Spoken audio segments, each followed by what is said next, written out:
When Thomas Calder received the letter, he didn't recognize the town name at first.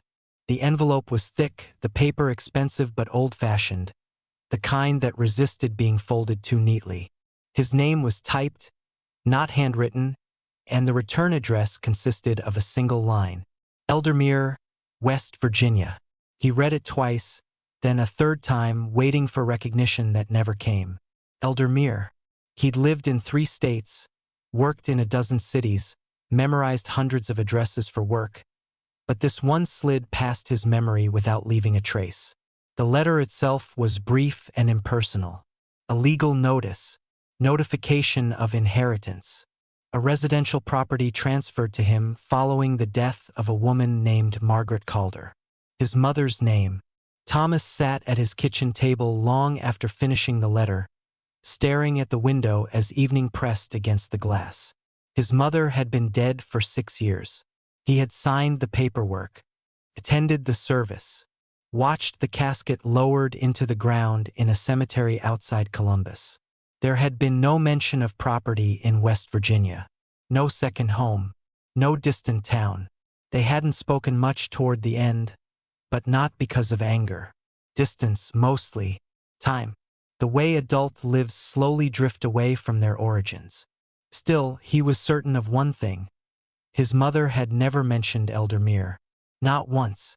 The lawyer's number at the bottom of the letter rang only twice before a calm voice answered, confirming the facts with a practiced neutrality that left no room for doubt. Yes, the property was legitimate. Yes, it had been held in Margaret Calder's name for decades. No, there had been no error. And yes, Thomas was the sole heir. Did my mother live there? Thomas asked.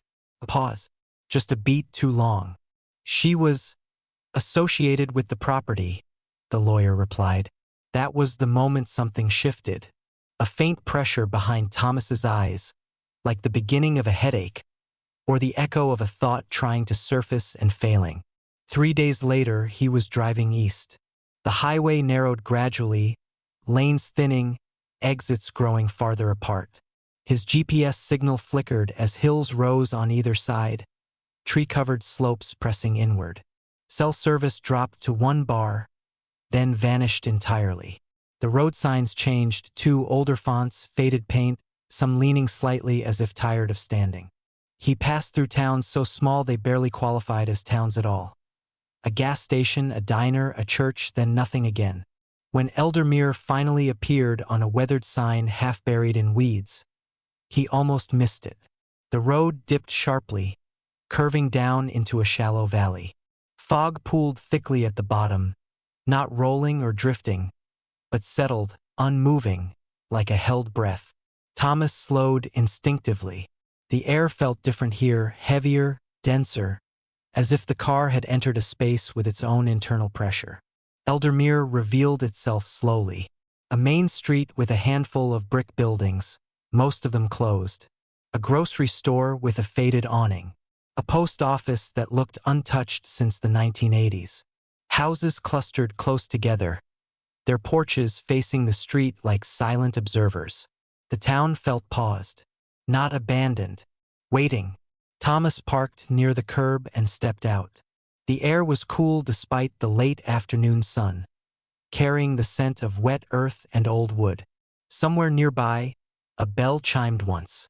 Just once. People noticed him immediately. A man sitting outside the diner stopped mid-sip. A woman exiting the post office froze with her hand on the door. Their eyes followed Thomas as he walked, not curious, not hostile, measuring. As if confirming something, he tried a polite nod. No one returned it. The lawyer's office was above what had once been a hardware store.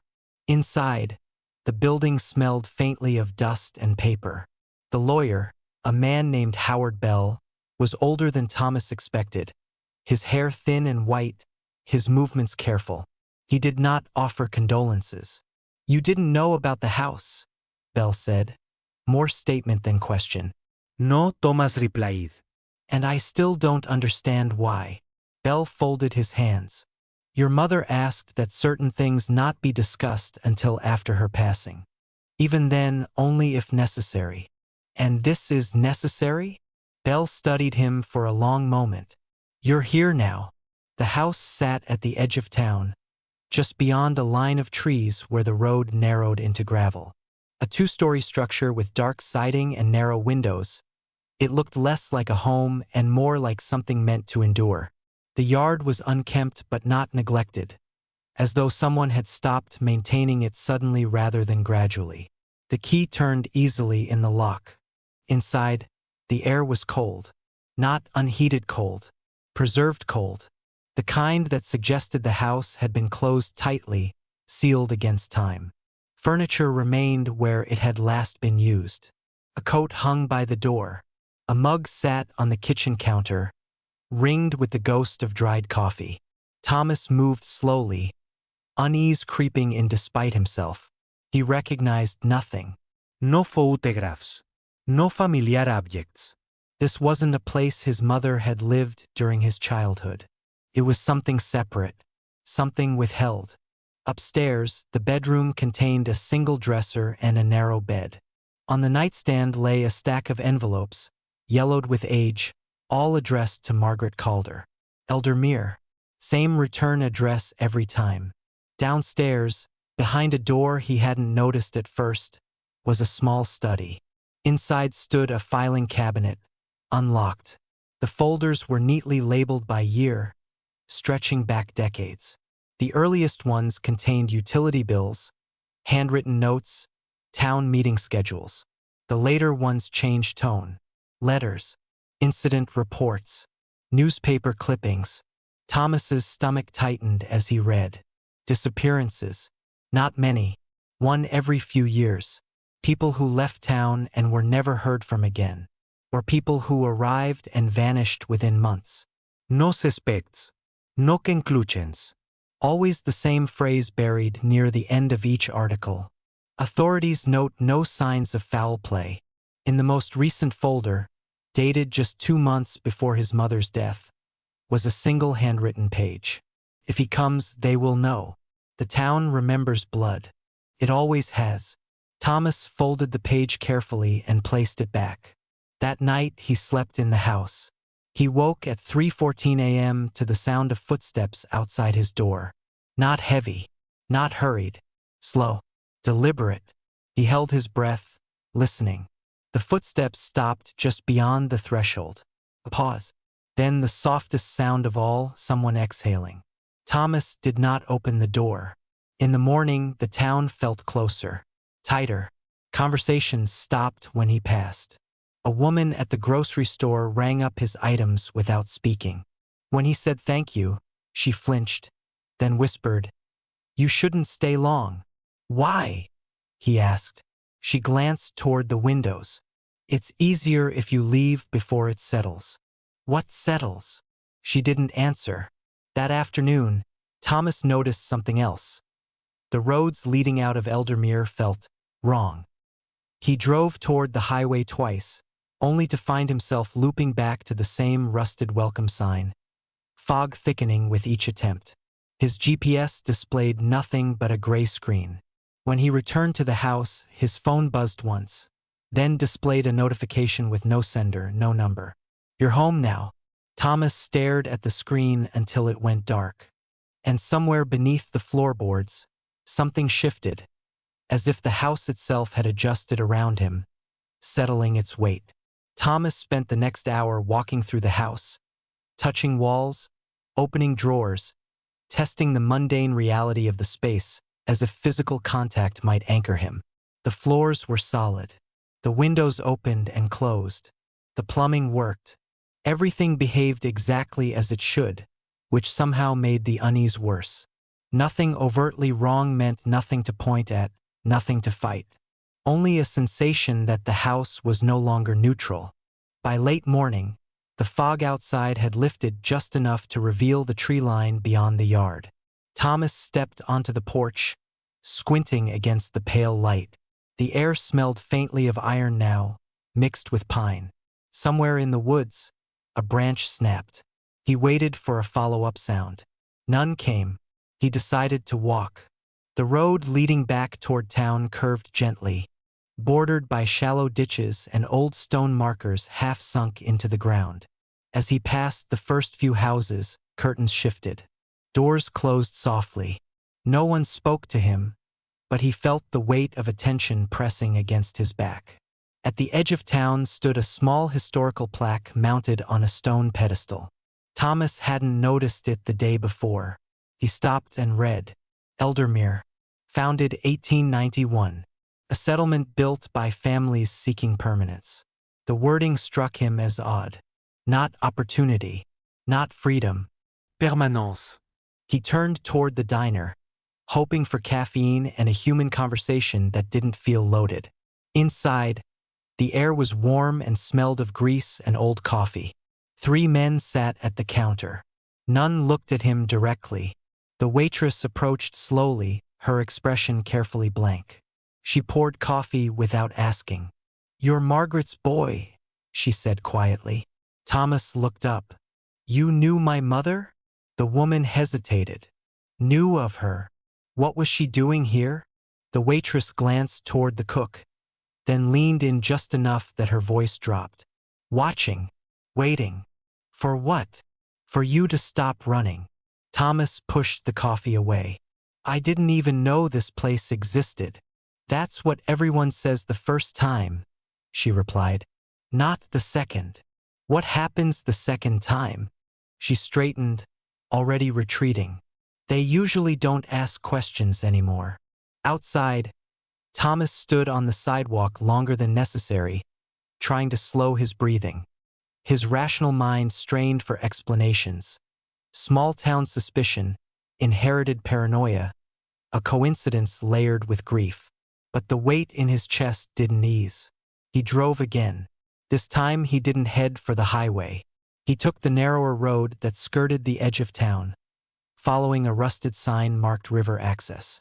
The pavement cracked and gave way to gravel, then dirt. Trees crowded closer, their branches arching overhead. The river was shallow but wide, its surface smooth and dark, reflecting nothing. A footbridge crossed it, old, wooden, reinforced with newer planks in places where rot had set in. Thomas stepped onto it cautiously. The boards creaked beneath his weight. Halfway across, he stopped. There were markings carved into the railing. Names, dates, some faded, some sharp and fresh. He recognized one. M. Calder, 1984. His throat tightened. He traced the letters with his fingers. Beneath it, another name had been carved, lighter, less confident. T.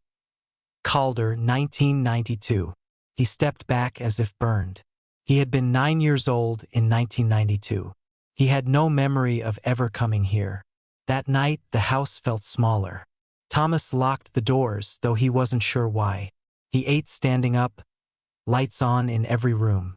When he finally lay down, sleep came in fragments, short, disjointed bursts filled with half-formed dreams. Faces he almost recognized. Roads that looped endlessly. A voice repeating his name from somewhere behind him. He woke again at 3:14 a.m. This time, the footsteps were inside the room. He sat up abruptly. The sound stopped. The air felt wrong, too still, too close. He reached for the lamp and snapped it on. The room was empty, except for the indentation on the chair by the window, as if someone had been sitting there moments before. In the morning, Thomas found mud on the kitchen floor, not tracked in from outside, pressed down, smeared, as though something heavy had been dragged across the tiles. It led to the back door, which was unlocked. He drove to the sheriff's office. The building was small, the paint peeling. Inside, a man in his late 50s sat behind the desk, reading. He didn't look surprised to see Thomas. "You'll want to leave," the sheriff said without preamble. "I've tried." The sheriff nodded once. "That tracks. What is this place?" Thomas demanded. "What was my mother doing here?" The sheriff leaned back, chair creaking. "Your family's been tied to Eldermere longer than most. Longer than records show. That doesn't answer anything." "It's not meant to," the sheriff replied. This town doesn't exist for answers. It exists for continuity. Thomas laughed sharply. That doesn't mean anything. The sheriff's gaze hardened. It means people don't leave cleanly. They leave pieces behind. Memories, habits, blood. You're saying my mother lived here. She stayed, the sheriff corrected. There's a difference. That afternoon, Thomas found the basement. He hadn't noticed the door before. It blended into the wall behind the staircase, painted the same dull color. When he opened it, cold air spilled out, carrying the same iron-tinged scent as the woods. The stairs descended into dimness. He hesitated only a moment before turning on his phone's flashlight and stepping down. The basement was unfinished, its stone walls damp and uneven. Shelves lined one side, filled with jars, soil samples, labeled by date and location. Eldermere Creek, North Ridge, backlit. At the center of the room stood a table. On it lay a ledger. Thomas opened it with shaking hands. The entries were meticulous. Names, dates, observations. Subject integrated successfully. Subject exhibits memory drift after 12 months. Subject displays reluctance to leave town. His mother's handwriting. On the final page, a single sentence was written more heavily than the rest. Thomas will not integrate willingly. Prepare contingency. The sound came from behind him. A slow, deliberate inhale. Thomas turned. The basement was empty, but the stairs were no longer where they had been. The walls had shifted, just slightly, closing in, angling inward as if the room had been reassembled around him. Then, from somewhere above, the sound of footsteps began again. Not approaching, circling. Thomas didn't know how long he stood in the basement, staring at the space where the stairs had been. The flashlight beam trembled in his hand, catching uneven stone, the table, the ledger, everything except an exit. The walls hadn't slammed shut or moved dramatically. They had simply adjusted, as if the room had been waiting for him to notice. He forced himself to breathe. The sound of footsteps above continued, slow and methodical, never drawing closer, never retreating, circling, measuring. Get a grip, he muttered, though his voice sounded thin and wrong in the cold air. He stepped back toward where the stairs should have been and ran his fingers along the wall. The stone was damp, almost slick, and colder than before. As he moved, the air seemed to resist him, thickening slightly, like walking into a shallow current. His phone buzzed once in his hand. No signal, no notification, just a vibration. The footsteps stopped. Thomas turned slowly, every muscle tense. The basement was silent now, but not empty. He felt it. An awareness pressing against him, not hostile, not curious, simply present. Observing. He backed away until his calves hit the table. The ledger slid slightly under his touch. Instinctively, he grabbed it and flipped to the final pages again, scanning for something he'd missed. There were diagrams now, rough sketches of the town's layout. The river, the bridge, the roads in and out. Lines looped back on themselves, annotated in his mother's handwriting. Retention points, behavioral reinforcement, memory erosion via repetition. This wasn't madness. It was documentation. The realization settled heavily in his chest. His mother hadn't been trapped here. She had been working. The walls creaked softly, the sound echoing through the basement like a sigh. The flashlight flickered, then steadied. The space ahead of him seemed to open, just enough to reveal a narrow passage where the stairs had once been. Thomas didn't hesitate. He climbed. The door at the top opened into the living room. Everything looked normal, too normal. Sunlight streamed through the windows at a late afternoon angle that made the dust motes glow. The house felt warm again. Outside, the town was alive. People walked the sidewalks. Cars passed. The diner buzzed with conversation. Eldermere looked like a place that had never known fog or silence or looping roads. Thomas stepped onto the porch, disoriented. Thomas! He turned. Howard Bell stood at the end of the walkway, hat in hand. The lawyer looked older now, his posture more stooped, his eyes heavy with something like resignation. "You shouldn't have gone down there," Bell said. "You knew," Thomas replied flatly. "All of you knew." Bell nodded. "We hoped you'd leave before it came to this."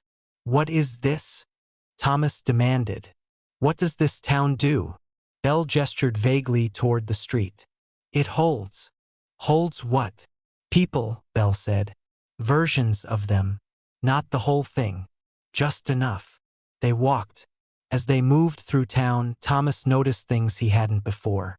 Subtle repetitions. The same man crossing the street twice within minutes. A woman rearranging items in a shop window in the exact same pattern. Conversations restarting mid-sentence. "It's not a prison," Bell continued. "Not in the way you're thinking.